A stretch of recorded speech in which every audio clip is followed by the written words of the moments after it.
Di tepi palung Filipina, tempat dasar laut jatuh ke salah satu jurang terdalam di bumi. Sebuah kapal induk Amerika tergeletak terpelintir dalam kegelapan sedalam 15.538 kaki. Kapal itu tenggelam hanya dalam 30 menit pada 25 Oktober tahun 1944. Tewas oleh senjata yang secara teknis belum memiliki nama resmi. Sebuah taktik yang begitu putus asa, sehingga para sejarawan akan menghabiskan puluhan tahun memperdebatkan apakah itu merupakan inovasi militer atau tanda-tanda keruntuhan sebuah kekaisaran. Apa yang mengubah kapal induk pengawal ini menjadi kapal perang besar pertama yang pernah dihancurkan oleh serangan kamikaze terorganisir? Dan mengapa butuh 75 tahun untuk menemukan bangkai kapal itu yang mengubah peperangan laut selamanya? Jawabannya terletak pada sebuah kisah yang menghubungkan galangan kapal Kaiser yang sudah jadi. Seorang pilot Jepang berusia 23 tahun bernama Yukio Seki, dan pertempuran laut paling tidak seimbang dalam sejarah modern. Sekadar informasi, rekaman dan foto asli kapal serta pesawat tempur yang persis sama selama perang sangat langka. Jadi beberapa visual dalam video ini bersifat ilustratif, menggunakan kapal serupa dan pemandangan laut dalam untuk membantu menghidupkan cerita. Mei tahun 2019, kapal penelitian Petrel melaju melintasi perairan lepas Pulau Samar, memindai bagian dasar laut yang jatuh ke kedalaman yang tidak pernah bisa dicapai oleh sebagian besar bangkai kapal Pasifik. Ketika hasil sonar kembali pada 14 Mei, mereka menunjukkan profil yang mustahil. Sebuah kapal yang tegak di kedalaman 4.736 meter, hampir 3 mil ke bawah. Lambung kapal cukup utuh untuk diidentifikasi, tetapi bagian tengah kapal menunjukkan kegagalan struktural yang dahsyat. Jenis kerusakan yang mengindikasikan ledakan gudang amunisi dan kebakaran yang tidak terkendali. 11 hari kemudian, pada 25 Mei, kendaraan yang dioperasikan dari jarak jauh milik Petrel turun menembus kegelapan yang menghimpit untuk mensurvei bangkai kapal secara rinci. Apa yang mereka temukan adalah OSS Saint Lo CV-63, KAP perang besar Amerika pertama yang pernah ditenggelamkan oleh serangan bunuh diri yang disengaja. Dan kapal yang kehancurannya akan membuktikan kepada komandan Jepang bahwa taktik keputusasaan bisa berhasil. Ini bukan hanya kapal induk pengawal yang tenggelam lainnya.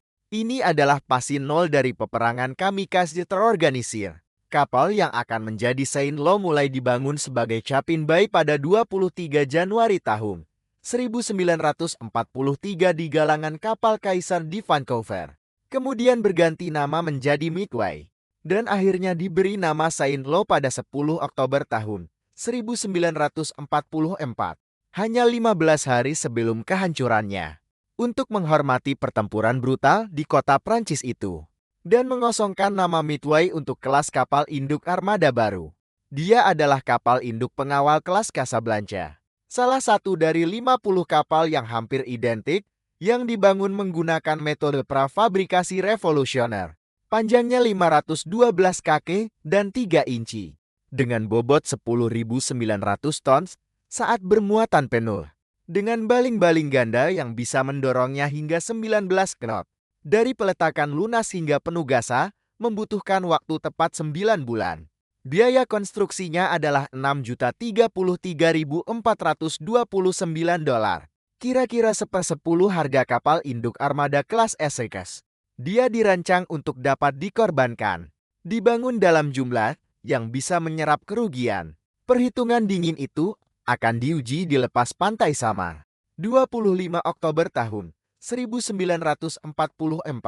Dimulai sebagai pagi yang rutin bagi Satuan Tugas 77,4.3 dengan tanda panggilan TV3. 6 kapal induk pengawal, 3 kapal perusak, dan 4 kapal perusak pengawal memberikan dukungan udara untuk invasi laut di timur Pulau Samar. Pukul 6 pagi, asumsi-asumsi itu hancur ketika pengintai melihat masa pagoda di Cakrawala, kapal perang Jepang. Pasukan tengah Laksamana Kurita telah menyelinap masuk selama malam. 4 kapal perang, 6 kapal penjelajah berat, dan 11 kapal perusak menyerbu 6 kapal induk pengawal yang tidak berlapis baja. Matematika itu sederhana dan menakutkan. Kapal bendera Kurita, Yamato, sendirian memiliki bobot lebih besar daripada gabungan ke-6 kapal induk pengawal. Kapal induk pengawal memiliki kecepatan tertinggi 17 knot, dan garis pertempuran Jepang bisa mencapai 27. Setiap perhitungan menunjukkan kehancuran total dalam waktu 90 menit. Yang terjadi selanjutnya adalah 2,5 jam kekacauan. Komandan TV3 memerintahkan kapal induknya untuk berlayar ke timur. Sementara kapal perusak menyerbu langsung kapal perang dalam serangan torpedo bunuh diri. Pilot Saint-Lo terbang misi demi misi. Beberapa melakukan serangan pura-pura dengan senjata Kusan ketika amunisi habis. Apapun untuk memaksa kapal-kapal Jepang bermanuver. Pada pukul 9 pagi, secara luar biasa Kurita memerintahkan penarikan umum. Dia telah menenggelamkan 2 kapal induk pengawal dan 3 kapal pengawal. Tetapi kehilangan 3 kapal penjelajah berat. Dan percaya dia sedang melawan kapal induk armada, bukan kapal pengawal. TV3 telah selamat dari hal yang mustahil. Tetapi cobaan mereka belum berakhir. Sebelum kita melanjutkan, pengingat singkat. Berlangganan adalah cara termudah untuk mendukung saluran ini. Ini memungkinkan kami menghabiskan lebih banyak waktu mengungkap bangkai kapal yang hilang ini dan menjaga sejarah maritim tetap hidup bagi semua orang yang mencintai laut. Sekarang mari kita kembali ke video. Pada pukul 10.50 pagi, sebuah Zero Jepang kemungkinan dipiloti oleh Letnan Yu Kiyosake yang berusia 23 tahun. Komandan unit serangan khusus Shimpu meluncur dalam penyelaman curam langsung menuju dek penerbangan Saint-Lo. Senjata anti pesawat kapal melepaskan tembakan. Tetapi Zero tidak pernah goyang. Pesawat itu menabrak dek penerbangan dengan kecepatan lebih dari 200 mil per jam. Dan bom seberat 250 kg yang tergantung di bawah badan pesawat menembus papan kayu. Bom meledak di dek hanggar tempat pesawat sedang diisi bahan bakar dan dipersenjatai ulang. Bensin penerbangan oktan 90 langsung menyala. Torpedo dan bom yang ditumpuk di dekat pesawat mulai meledak dalam ledakan sekunder. Awak kapal melaporkan mendengar ledakan dahsyat dari bawah. Hanggar telah terbakar. Kapten Saint-Lo memerintahkan agar gudang amunisi dibanjiri. Tetapi kerusakannya sangat parah. Tepat pukul 11 pagi, 30 menit setelah Zero menyerang. Saint-Lo miring ke kiri dan meluncur di bawah permukaan dengan buritan terlebih dahulu. Dari 889 awak kapal, 113 tewas atau dinyatakan hilang dalam tugas.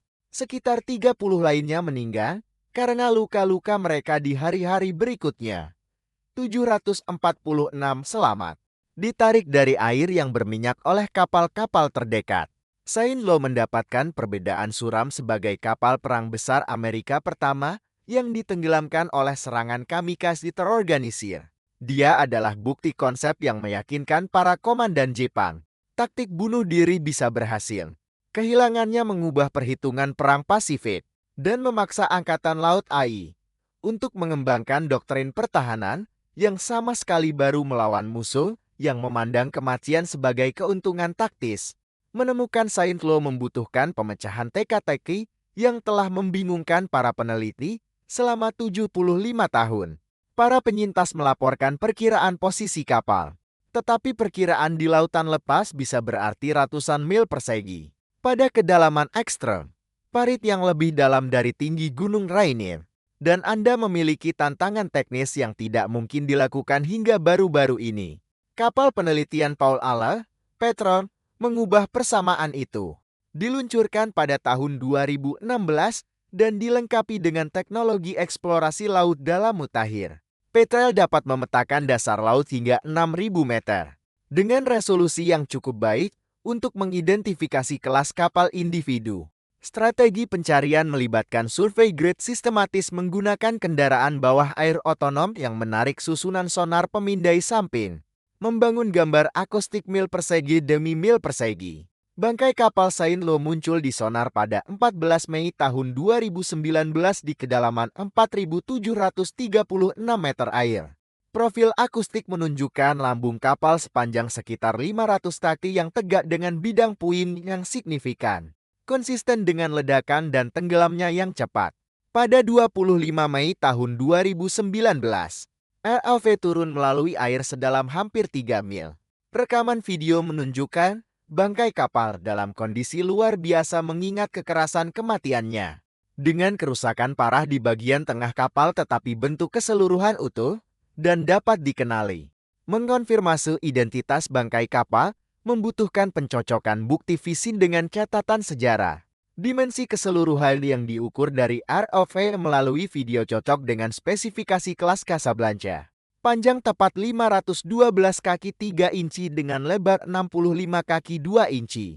Konfigurasi dek penerbangan, termasuk posisi superstruktur pulau dan tata letak sponson senjata. Cocok dengan catatan fotografis CV63. Kerusakan parah di bagian tengah kapal selaras persis dengan kesaksian saksi mata tentang ledakan gudang amunisi setelah serangan kamikaze. Kegagalan struktural yang memancar dari dek hanggar daripada dari benturan eksternal. Posisi bangkai kapal berkorelasi dengan peta pertempuran historis dan laporan penyintas dalam zona hanyutan yang diharapkan. Pola bidang puing menunjukkan kapal ini tenggelam buritan terlebih dahulu dalam hitungan menit, konsisten dengan garis waktu 30 menit. Perlengkapan spesifik yang terlihat dalam rekaman ROV, termasuk konfigurasi jalur ke kapal dalam susunan peralatan penangkap, cocok dengan foto konstruksi Saint Lo dari tahun 1943. Komando Sejarah dan Warisan Angkatan Laut meninjau semua bukti dan mengeluarkan konfirmasi resmi. Bangkai kapal itu secara definitif adalah OSS Saint Lo CV63. Identifikasi itu di luar keraguan yang wajar. Penemuan Saint Lo penting di luar pemecahan misteri maritim. Bangkai kapal ini mewakili titik balik di mana peperangan laut bergeser dari kapal yang melawan kapal menjadi kapal yang melawan kematian yang dipersenjatai itu sendiri.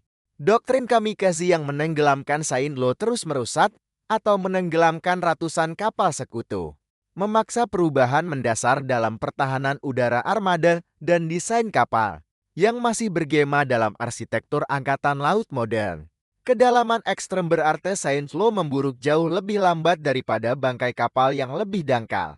Ia adalah kapsul waktu teknik pembuatan kapal tahun 1943. Arsip 3 dimensi yang dapat dipelajari oleh generasi mendatang. Untuk keluarga dari 113 pria yang meninggal, penemuan ini memberikan lokasi.